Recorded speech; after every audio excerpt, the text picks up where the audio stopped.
What's going on, guys? This is Rob, and it's Halloween spooky season. And every year on Halloween, we cover some kind of horrifying comic book, right? We covered Punisher versus the Marvel Universe, where Iron Man died trapped in his own armor, and Spider-Man basically turned everybody into monsters. We covered Marvel Zombies, we covered DC's Blackest Night, Spawn comics, all kinds of stuff. In this video, we're covering what is quite possibly one of the darkest Spider-Man stories that I think I've ever read. It's pretty twisted. It's the beginning of Steve Orlando's run on the Scarlet Witch. This is what some people refer to as the Darkhold saga for the modern era. The long and short of the context here is that in Darkhold Alpha, the one-shot comic, Dr. Doom was literally dicking around with the Darkhold, right? The Book of Sins, created by Chthon, which led Scarlet Witch to realize Chthon was going to return. So she basically assembles a team to deal with Chthon, but in order to prepare them for what it means to travel to the flickering realms and fight someone that powerful, she kind of has them subject themselves to experiencing what the Darkhold is like, which just kind of shows the darkest version of their own individual characters. And so in this case, Peter Parker is witnessing his own darker persona, right? How bad things can get for his character. That's the one-shot comic here. There's also an Iron Man one-shot, Black Bolt one-shot, Blade one-shot. It's kind of cool. But this basically opens up in New York, and it's an alternate reality designated 73640, I think, and initially starts out with a conversation between Spider-Man and Gwen Stacy, where she just sort of chastises him a little bit over 3 missed calls, right? And he just says, sorry, right? There was a thing at the High Line, and she's like, a thing, and he's like, yeah, right? It just fell apart, kind of. And she just simply kind of grumbles at him a bit and simply says, don't forget the cider vinegar for the knishes. And Peter just tells her, right, I'll be swooping by Koppelman's on the way over. And she tells him, 7:30 sharp, right? If you're late, then I will show you what I used to do to spiders back in 2nd grade. And then she's like, let me put you on speakerphone for a second, because she's putting on her makeup. But there's something that I want you to notice here. Down in the very bottom corner, you see what looks like a hand, and it's a little bit green, right? Pay attention to that. Keep that in the back of your head, because it's going to become important later on. So at that point, we switch over to Peter, where he just tells her, right, happy anniversary. And then he kind of fills us in on what's going on. He says, Manhattan used to sound like the world tuning up, a blare of car horns, cursing, and construction. Now, all I can hear is a cheerless wind and my own breathing. Before the unraveling, I'd only experienced quiet like this once, when my Uncle Ben drove me to Rockaway Beach one icy Thanksgiving. We trudged along the boardwalk until we found an empty bench. Then we just sat in silence and watched the tide roll out until the low winter sun hurt my eyes. Years later, I asked him why he took me there that day, and he just said, it's where I go to think about your dad. Memories live in quiet corners, Peter. They startle easy, and I hope the silence might shake a couple loose in you. And Peter says, it didn't then, and it doesn't now. I'm Spider-Man, and I don't have time for memories. And he says, I don't know how or why the unraveling happened. Nobody does. Reed says it might have had something to do with the Molecule Man, but I can tell when he's reaching. All we know is that one day, everything began to fall apart. Bridges, buildings, even people. That's when the old webbing came in handy. The only trouble is, it doesn't last, because quite literally, the entire city is covered in this stuff. And when the question's kind of asked, why? Right? Why is the whole city covered in webbing?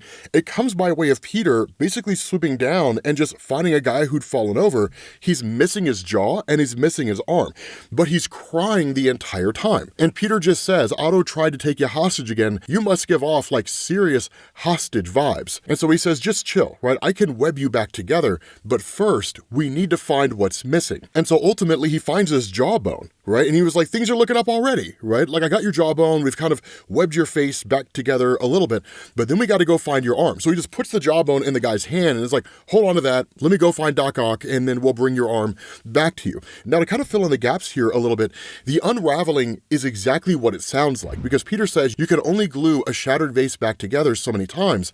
The same is also true of people. After a while, they fall into these loops. They get trapped in an action or a memory, repeating it over and over like a stuck record. And so what's basically happening in the city of New York is that it just froze to a standstill. One day it just stopped, and everybody just started going through like these motions, right? Just repeating the same action over and over and over again. But on top of all of that, the entire world is quite literally coming apart at the seams. It's falling apart. It's crumbling. That's the unraveling, right? That humanity itself, buildings, people, that it's all just sort of unraveling at the seams. And so the only thing that Peter's been able to do up to this point is use his webbing to quite literally hold everyone together. Otherwise, they'll fall apart. And so once he catches up to Dr. Octopus, Doc Ock is just like doing this great big huge kind of scheme out there, right? This grandiose speech.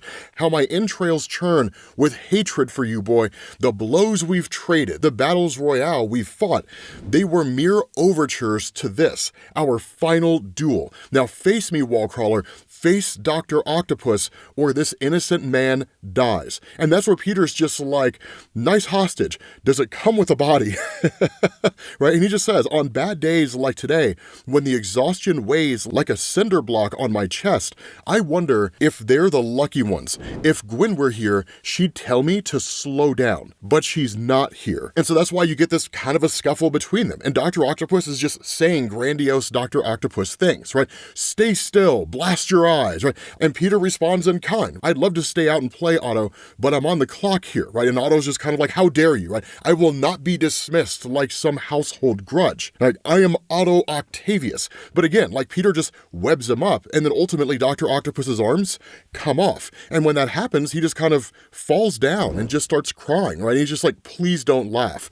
And Peter's just like, you know I will not laugh, Otto. I won't tomorrow or the day after or that either. I promise. And that's the other part of this. Not only are these people's physical bodies falling apart, their minds are the same. They know what's happening to them. They understand what's going on. It's just inescapable. It's literally torture. I mean, imagine that. Imagine your body falling apart and you're stuck in this endless loop of acts and there's no way for you to escape it, but you know what it is that's happening to you the entire time. It's a fate worse than death. And so in that moment, Reed Richards fires off a 4 into the sky. And that's where Peter's just like, okay, I'll check on you later, Otto. But he's like, take it a bit easier with your hostage tomorrow, right? Like, try not to tear this guy apart at the seams. And so when Peter gets to the Baxter building, again, the whole building is webbed up. But here's the kicker. Reed Richards is not infected. He is not unraveling like everybody else. He's his normal self. Now, the same cannot be said for Ben or Johnny or Susan. They're basically gone. And what's kind of crazy here is that Reed is just kind of like devolved himself down into like this goo-like substance. It's kind of nuts. And so when Peter walks in, he's essentially used to this. He's like, I have a phone, Reed, right? Like, you don't need the flare. I have a perfectly good phone right here, right? And Reed's just kind of like down in this human goo substance. And he's like, I'm perfectly fine, Peter, right? Like, just give me a moment. He just says, apologies. I can only imagine how disconcerting this must be. And he says, I've discovered that abandoning human morphology frees up significant cognitive capacity for my work. He says, it's fascinating, actually. My mirror neurons were aping observed human anatomy as well as behavior. And then he starts to talk about the absence of his family, right? Like Ben, Johnny, and Sue, all essentially gone. Seemingly, Franklin and Valeria are nowhere to be found. So we don't necessarily even know if they exist in this universe. And so that's where he just kind of tells Peter, it's just me down here, right? But again, Peter's on a clock, 7:30. He's got to get home, got to have dinner with Gwen. And so that's why he asks Reed, right? Can we move this along, right? I'm having dinner with my wife. And that's where things get interesting because Reed asks him, right? Why? And Peter just says, because she's my wife, Reed. And he says, yes, I suppose that's technically still the case, but it doesn't explain why you keep indulging this inane anniversary meal fantasy. You have a responsibility to this city, son. And so Peter just flips, right? He's like, I sleep 3 hours a night if I'm lucky. Last I checked, I weigh $129 on the nose. Every day I wake up and I knit this hopeless city back together all by myself. Then my webbing dissolves and I do it all over again. Meanwhile, you're down here being existentially confused glop. Do not talk to me about responsibility. And that's where Reed just kind of cuts him off and is like, there's something you need to see. Now again, there's kind of like a 3-hour limit on Spider-Man's webbing. And that's one of the things that Reed talks about, right? The number one, Reed has a sonic gun. And then Reed asks him, he says, your webbing degrades over approximately 3 hours, correct? And the response of Peter, yeah, like Otto had some ideas about extending its lifespan, but he's out of the picture. And so he just asks, like, what am I looking at here? And Reed tells him, it's a self-healing organic polymer that can theoretically replace your web fluid. I applied this special enzyme to make it adhesive. And so Peter's like, what's the base? Like, how did you come up with this? Like, what's what's the basis of this? And Reed just says, it was my finger, right? My finger has stretched out this far. And so Peter's just kind of like, okay, look, man, I got to return an arm. I am not really interested in you cutting off your appendages in order to like enhance my web fluid. But Reed corrects him here. He's like, I'm not delusional, right? I'm not a crazy person. I mean, he is kind of crazy. He's like, I'm not crazy in that way, right? Your accelerated healing saved you from the unraveling, but I am saved by my elastic molecular structure. There are others like me out there. Bring them to me, and this enzyme could solve all of your webbing problems. You'd be able to rest, son. And so that's where Peter's just like, now I know why there's a sonic gun here. He's in New York, isn't he? Right? Venom is here. And so Peter travels down into the sewers. Now, along the way, he does get a call from Gwen, and he just kind of rushes her off the phone. He was like, look, I'm perfectly aware of the time. It's 7 o'clock. I will be there. I will have the wine. Everything's going to be cool, right? Do not worry. But then finally, he catches up to Venom, and he just says, I haven't seen Eddie in New York since the unraveling. What's he doing back here, right? Never mind. And he's like, but none of that matters. I have to take the shot before it realizes I'm here. And then immediately Venom attacks him, right? Because Venom can sense Spider-Man. And he just says, stupid Parker, slow and stupid. But I can still remember my name, which means Eddie's either pulling his punches or he's in bad shape, right? So clearly that's an indication that like Venom's not fighting to kill. But in all this chaos, the sonic gun is destroyed. And so that's where Peter's just like, well, that destroys any chance of getting this done cleanly, which means I'm probably not going to be home in time for dinner, right? I'm going to be late. And so that's why he says, have it your way. And so at that point, it just boils down to a fight between the two, but it doesn't last very long. The reason being because Peter is fighting mercilessly and Venom stops him, right? Peter says things like, shut up and give me the suit, Eddie. This is bigger than you and me. But then that's when Peter finds out what's going on, that Eddie Brock has been unraveled. And the Venom symbiote is the one that's talking to him, right? It says, Peter, please, Eddie's gone. And literally Peter's like, how long? And the Venom symbiote just says, not long, right? I tried to keep Eddie fresh. I gave it all I had. And Peter's just like, you could have left, right? You could have walked away at any point in time. And the symbiote just says, you don't understand and you never have. 2 wounds we were, bowed and broken at the same altar, but we healed each other, Peter, tourniquets, plaited into a beetle black braid. Eddie was not my host, Peter. He was my home, and I cannot just walk away from my home. So the Venom symbiote lost something very personal here. And so Peter recognizes that. He was just like, I'm sorry, right? I can be that for you. I wasn't ready before, but I'm ready now. And the Venom symbiote rejects him, right? It says, no. Right? I don't want that. Like, I want to be here at home with Eddie. This is where I'm supposed to be, and this is where I will stay. And so Peter just says, I watch my shadow ebb away on a tide far murkier than any lapping at the Rockaway shore. But sure enough, I think of my father. It's less a memory and more a sensation. Kind brown eyes, safety, the smell of stewed airline coffee on his breath.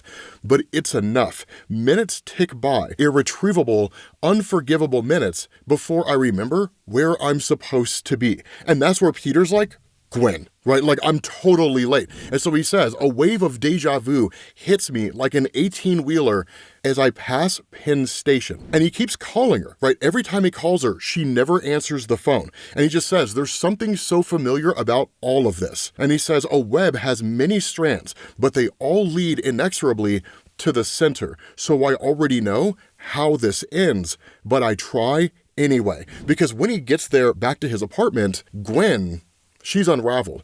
And seemingly, she has been for quite some time. That this is what Reed was talking about when he was talking about Peter doing this inane dance. He never makes it home in time. He never gets there to have dinner with Gwen. It's almost like the death of Gwen Stacy in this universe. He was late, and it's the regret that follows him everywhere he goes. It's the dance that she does. It's the dance that he does. Because what's going to happen is he's going to go to bed, and then he's going to get up in the morning, and she's still going to be sitting there. And then it's going to come to dinner time. And then she's going to call him on the phone, and she's going to say, make sure you're here by 7:30. And he's going to be late, just like he always is. It's just this twisted, sadistic circle, right? This loop that he's going in every single day. And so that's why he starts crying. He blows out the candle and he just says, I forgot the cider vinegar. And so he says, there's only one thing left to do, I guess, because what little sanity he had left is now gone. Because at that point, he goes back to the office of Reed Richards, right? And Reed just asks, any complications? And Peter just says,